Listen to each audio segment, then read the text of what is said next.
Aloha and welcome to Healing Ways with Kayla Ray. And today I'm starting this video because I want to talk about the difference between positivity and sugarcoating. And this topic has come up for many reasons, and one of which is that this is a community, which is so great. We're able to chat and communicate and write comments and interact. And one thing that came up is it can be difficult when we're trying to find the positive, right? And we're doing perspective taking, which often comes off as finding a way to look at things better in a positive way, that we have to be careful not to sugarcoat and ignore the things we need to address, those quote-unquote negatives.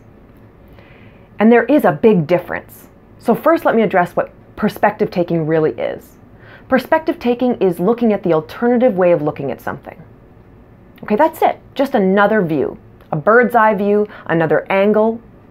And yeah, oftentimes that is a more positive, more helpful, more enjoyable way of looking at it. But it doesn't mean we don't address things that come up that need to be addressed, right?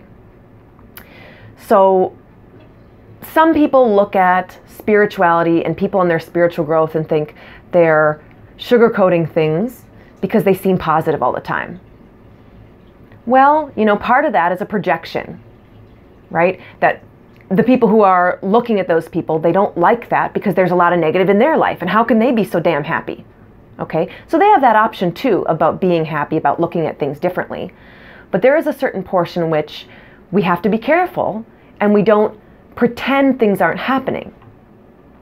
So first thing we have to know is that when we're reacting to something, that negative feeling that comes up from that negative event, right? That comes from somewhere, and it comes from our beliefs. And as we change our beliefs, like we do when we're growing spiritually, or like we're working on ourselves or looking at emotional awareness, our beliefs change. And so too then does our reaction. Let me show you an example of that based on something that happened in my own life. And it happened recently. So I think I've mentioned before, I'm working on my licensure for counseling. And it's a long process, and it's very different than it is on many parts on the mainland.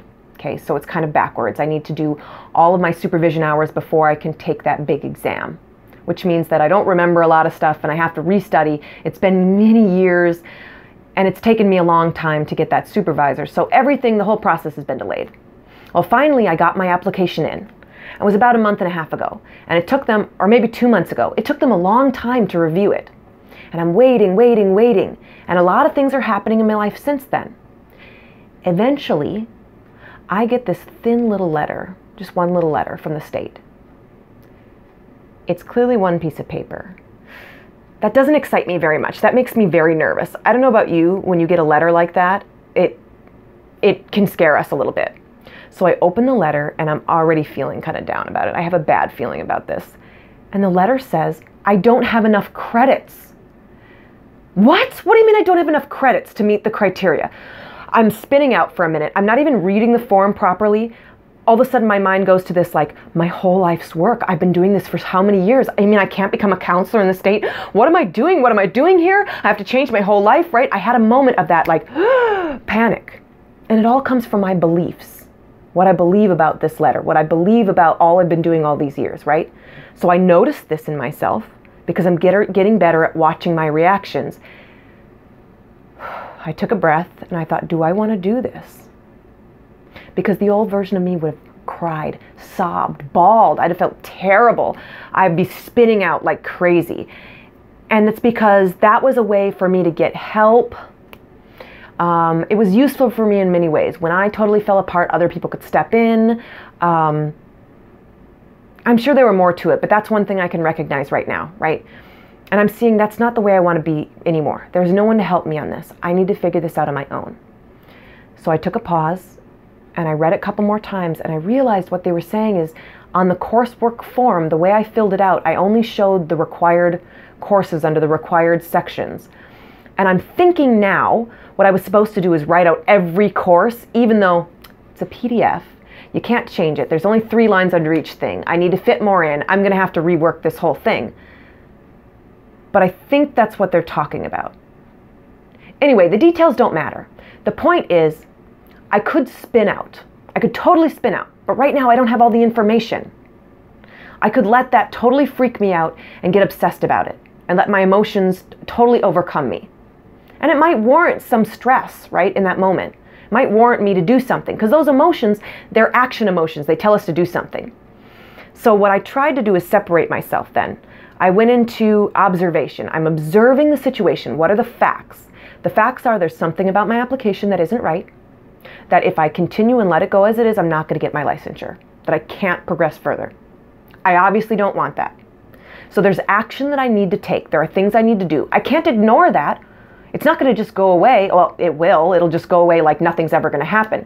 But that's not going to help me get forward. So I can't ignore it. I'm not going to sugarcoat it. It's still a problem, right? And since then, I've dealt with it. I tried to get responses from people to understand what the deal is. I only get clerks. So I move forward in the best way I know how. I refilled out that form, wrote every one of my courses into a category, even though they have my transcript and all of my syllabi, and it should be right there. I redid it anyway for the stupid form, whatever. Hopefully that's good. If not, they're going to let me know. I don't know. I did my part, but I'm not taking it every day, spinning out about it, thinking, oh my God, is that enough? Is it good? Did I do it right? That's not going to help me. And I can have an additional perspective on this. I think I got that letter right before I went to my QHHT level 2 training, right? I got it. I knew where I sat. And I knew that meant that I wasn't going to take my test tomorrow, next week, probably 3 weeks from now. It's kind of a relief. I wasn't prepared. Frankly, I'm still not prepared. It gave me a little bit more time to study. So I left, having filled out my form, having sent in what I needed to send in, but I left with that knowing that I have more time. And maybe that's the blessing in disguise. So I can still have that alternative perspective and not ignore that whole situation. I'm not ignoring it. It didn't not happen. I'm going to address it. And let's say I did spin out about it. Those emotions that came up, I'm not going to just say, it's fine. I'm not upset. It's okay. And smile through it. That's not going to help me either. I need to take that moment, feel the emotion, really feel it, ask myself where it's coming from. When's the first time I felt that? Usually I'll find a connection to a belief I have, and I can really work with that. And what a beautiful thing. So it's not even a bad thing when negative things come up for us.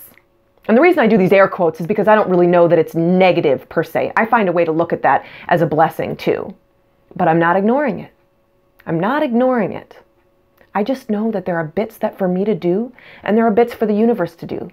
And it doesn't help me carry it around forever and wallow in it. Here's a good quote I want to leave you with. So, I wrote it down because I didn't think I could memorize it. It says, ships don't sink because of the water around them. Ships sink because of the water that gets in them. So don't let what's happening around you get inside of you and weigh you down. It's an unknown author. If anybody can find it, I've been searching forever. If anybody finds it, please let me know. But I love that quote. So the idea is that there's going to be bad things or things we can interpret as negative happening all around us all the time. You don't not address it. We're not going to pretend the water isn't there and let holes go all the time and say, it's fine, just whatever. And if water does get in, you know, like sometimes it does, and our feelings get in and we are overcome a little bit, it's not like I'm going to ignore that either or pretend or be in denial. La, la, la, la, la, it's all fine. Everything's fine. I'm just looking at it good. We just have extra water in here. That's fun. No, I'm going to get a bucket and frickin' scoop it out. But while I'm doing it, I might think, hey, you know what? I'm getting some frickin' exercise. This is good. I'm building arm muscles. Whatever. That's still okay to look at it that way and take an alternative perspective, but not let it get inside of you and take you over. So that's just some food for thought for today. So think about that. Remember that negative things do happen. You're not going to ignore them. You're not sugarcoating them because it suppresses it. You're going to address it, but you can still look at it in whatever way you want. Turn that shit into fertilizer. Use it for your good, but don't pretend nobody pooped on the floor. That's your kind of really nitty-gritty, dirty advice for today.